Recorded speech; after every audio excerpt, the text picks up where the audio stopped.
Jesus, good morning, good afternoon, good evening, depending on where you're watching us from. I welcome you to this channel, Balanced Life Media, and today I want to pass some knowledge to you. And before that, let me say just a short prayer.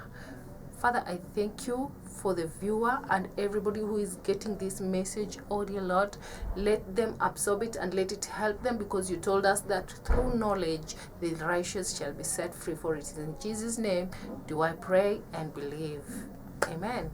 So what are we discussing today? Today I want us to discuss a certain disorder in a psychological part, and also in a spiritual angle. And we are talking about narcissism. Narcissism is a mental disorder that many people, still a lot of people have not noticed this type of disorder in humans.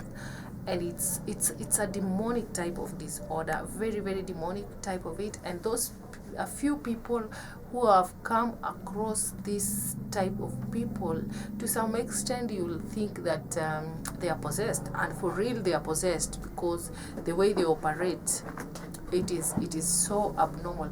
First of all, how do you know that a person has this disorder, mental disorder of narcissism, or he or she is a narcissist? First of all, they love attention so much. That's one. Two, they cannot love anybody because they don't even love themselves. Remember the commandment of Jesus that we should love others the way we love ourselves. We can only, to some extent, we can only give what we have. If you want something from me, it's only the things that I have that I can pass to you. Otherwise, if I don't have, I can't give you. And these people, they don't love themselves. So what are they passing to people? It's hate, pain. Yeah, they carry a lot of pain in them, a lot of bitterness. And I've told you how you can know them. One is they can't love anybody. They don't love anybody. Two, they outburst in anger anyhowly. Three, they love attention. They love attention like nobody's business. They must have an audience, whether they're doing something good or bad. They love it as long as it's giving them attention. And I want to discuss the two types of narcissists that we have. This is now I'm still on the psychological side. We have overt narcissist and overt and covert narcissist. Overt are these, they're outspoken. And how do you know them? They are like all over, and they have a normal confidence. If it is in the office, they are the ones who are experts in everything. If it is an organization, they are in every department. They are like, they want to run everything here and there. Yeah, they know it all, the expert in everything. Why are they doing that? Because they cannot stand any other human. They're so selfish. Like, they can't stand any other person taking attention. So all the attention must be to them. And how do these people, when they get into an organization, the bosses confuses their abnormal confidence, or rather lack of boundary, because they don't know what not to touch. They don't know what not like where not to enter. They are all over everywhere. So the bosses confuses that for assertiveness or confidence. So you'll find these are the people that are being given higher offices or leadership. So these are the overt. And then we have the covert. These ones are the most dangerous. They are like snakes. You can know them. They are so calm, cool, collected. You will think that they are the cool people. You know, in the first, before you know who they are. And because first of all, they're just like demons. They have to attract you into their life, because before they start hurting you and doing all manner of evil to you. So the covert ones, they're so silent, they're quiet, you can't even know them. And one character with them, all of them, they love attention. all the two types of narcissists. But these ones, sometimes they act a little bit cool, and it's so hard, very hard to notice them unless you've been so close to them. How did these people come to exist? I know you're asking, because there are a few number, or yeah. So how did they come to exist? One, in psychology, when a child is born, from age 2 to age 12, around there is a part of their brain that develops, and during the development of that part of brain, this part of brain is whereby our emotions is connected to. So when this part of brain is growing, that's when a child is the emotion of a child grows. Like, they can embrace somebody, they can love somebody, they're genuine, they are connecting with their emotions. But now the narcissist, during this time, when they were supposed, this part of the brain was supposed to grow, that is when they went through trauma. Maybe they were abused by their primary caregivers, their parents, or rather their guardians. Some of them, maybe they were left orphans. So you find out that these children were traumatized, they were tortured, they were not given the care like any other child. They were not nurtured, so they were denied the time, the room for this part of brain to grow. And now these humans, they really skipped some part of growth. And that's why even a 40-year-old narcissist, a 50-year, it doesn't matter their age, they still behave like a 2-year-old toddler. You should see them throwing tantrums. It's like a 2-year-old boy or 2-year-old girl who is crying for a sweet or something, and they throw tantrums here and they are rolling on the floor. The narcissists behave the same, because they're like they like manipulating people, and they're so evil. So I've given you a short description of these people from a psychological point. Now let's go to spiritual part. You know, everything that happens, everything that takes place in life is spiritual. It starts first from spiritual. And most of these narcissists are firstborns in their family. Most, I didn't say all. There are those who are still in the middle, or the last ones, but majority of them, they are the firstborns. So I will, before God, I'm now on the spiritual part. Before God formed us in our mother's womb, that is Jeremiah 1:5. Before God formed us in our mother's womb, He had good plans for us. So everybody, before we were created, we existed in God's mind. Yeah, we existed in God's mind before we existed in before our mother and our father came together and decided to make a baby, or the baby happened by accident. We existed in God's mind, and God had great plans for us. But remember, the devil must counterfeit everything that God has. Everything that is good, the devil must bring a counterfeit of it. So this family, these people will find that they are coming from families that practiced a lot of witchcraft, a lot. So they were born as they were put into their mother's womb. Whether they came unplanned or whether they were planned, the devil hijacked them and started creating them as his altar, because actually they are an altar. They are an altar, and that's why I am here to expose them. I want to read to you Ephesians 5:11, and I will tell you where this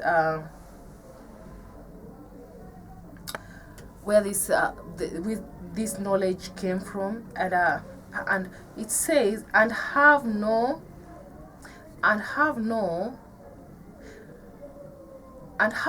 fellowship. That is Ephesians 5, chapter 5, verse 11. And have no fellowship with the unfruitful works of darkness, but rather expose them. You see why I'm here to expose this type of people. that actually they are demonic. They are so demonic. They are not humans. I call them human vampires because they are here to destroy people. They are the ones you will hear they killed their spouses or they killed people. They are merciless. The part of their brain where we feel for people, the feeling grows. For them, they were denied that chance. That's where trauma happened to them.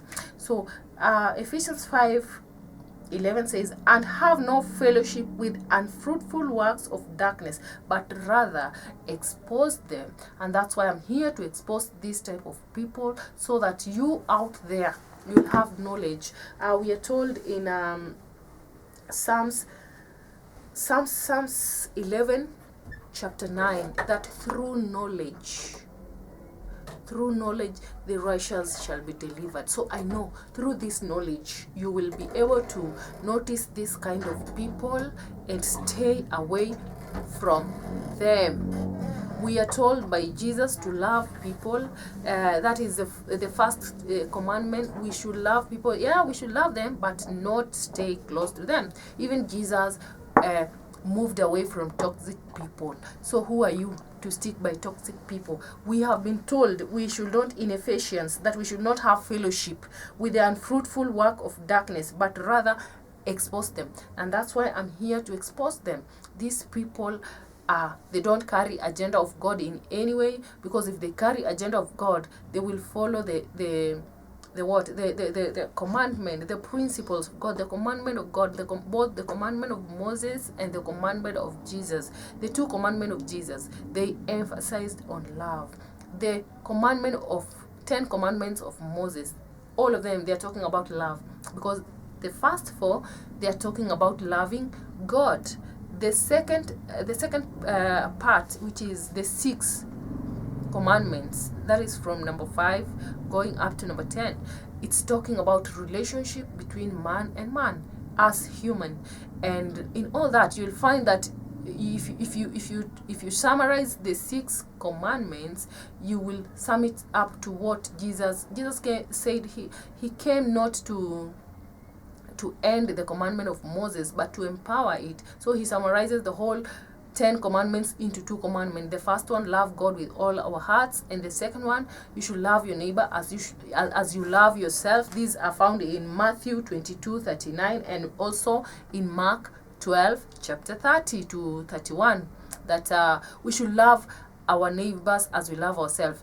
And these people can't love anybody. So they have broken all the 10 commandments of God. So what are they doing? They're evil. And on top of that, I want also to read for you 2 Corinthians chapter 2 verse 11.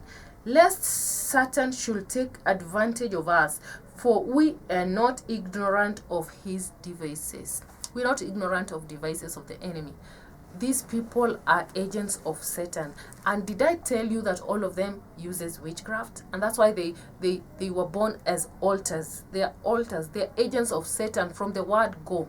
Because for them, they must be the top. They don't matter where they will go. They don't care. You know, their brain, they actually don't calculate. They don't know, like, they don't care about consequences of anything, as long as they are the top. And who acts like that? It is only Satan who acts like that. He is competing. He wanted to compete with God. He wanted to sit on the throne, which was not possible. So these are the agents of Satan, and we are not ignorant, as 2 Corinthians is telling us. Lest Satan should take advantage of us, for we are not ignorant of his devices. So his devices, he's using these people to hurt God's people. And I want also to go to the book of Proverbs chapter 4 verse 14 to 17. Do not enter the path of the wicked, and do not walk in the way of evil. Avoid it. Do not travel on it. Turn away from it and pass on, for they do not sleep unless they have done evil, and their sleep is taken away unless they make someone fall. for they eat the bread of wickedness and drink the wine of violence. These people are wicked, completely wicked, like completely wicked. And if you happen to get into a relationship with them, for you, they don't take you as a human. To them, you're an object. You're an object to be used, to be hurt. They will hurt you with everything. These are the people who can sleep with anybody. They don't, whether they are married, single, or not, or whatever they are. They are in love triangles. They'll do wicked, weird things behind your back. And the funny part is when they are in church. Most of them will hide in church, and because you think everybody in church, as long as they are speaking in tongue, they are spirit filled, you'll think this one, they're good, they're in church, he's a brother, she's a sister. No. We are told, the Bible tells us that the angel of darkness will come like the angel of light. So these narcissists, they are in church there to prey on good people. If they are pastors, they are the ones mishandling the congregation, and most of them use dark powers. Remember, they will use anything. They will use anything to remain on top. They will use anything to get attention, or to stay like they are winning. They have this obsession of abnormal, like extreme success in whichever area. In organization, that's what I've told you. In many of the offices, they want to be on the top. And because they don't care, they will use witchcraft. So they were born as an altar. They were sold into demonic world by their primary caregivers, whether it was with their parents or their guardians, whoever took care of them between age 2 to age 12. That's where they were traumatized, they were punished, they were denied the care that we give the children, and the love and the attention they were not given. And that's why these people don't grow. It doesn't matter with their age. A 50-year-old, they will throw tantrums, scream in a supermarket or in a market or on the road, or insult people. They don't care. They don't care. And so they act like demons. So for them, their greatest work, their greatest assignment that the devil has given them is to hurt people. They hurt people. They are merciless humans. So I know today, my viewer, you've at least gotten a glimpse of who these people are.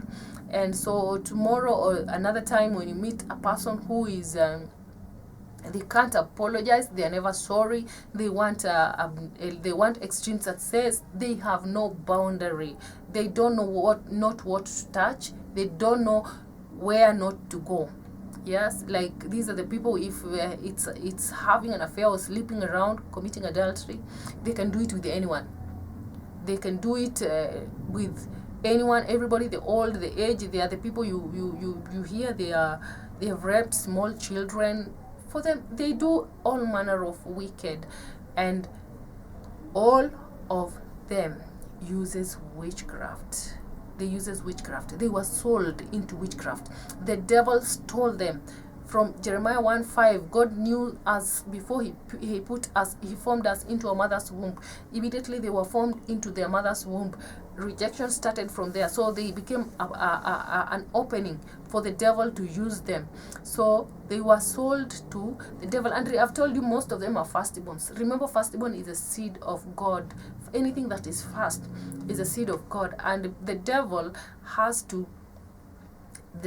nothing. He has to counterfeit what belongs to God. So he has counterfeited them, and to him, they are serving him, they belong to him, and they are his agents. So from the spiritual angle and from the psychological angle, I know you have a knowledge of these people. They exist. So, and you know the signs. So you will be able to not to be ignorant. You will know if this person is trying to come to me, maybe to have a relationship with you, a romantic relationship, or maybe business partnership, or a colleague. You will be able to discern them from a distance and stay away from them. I know the knowledge that I've shared with you will help you, and Thank you so much for watching this clip.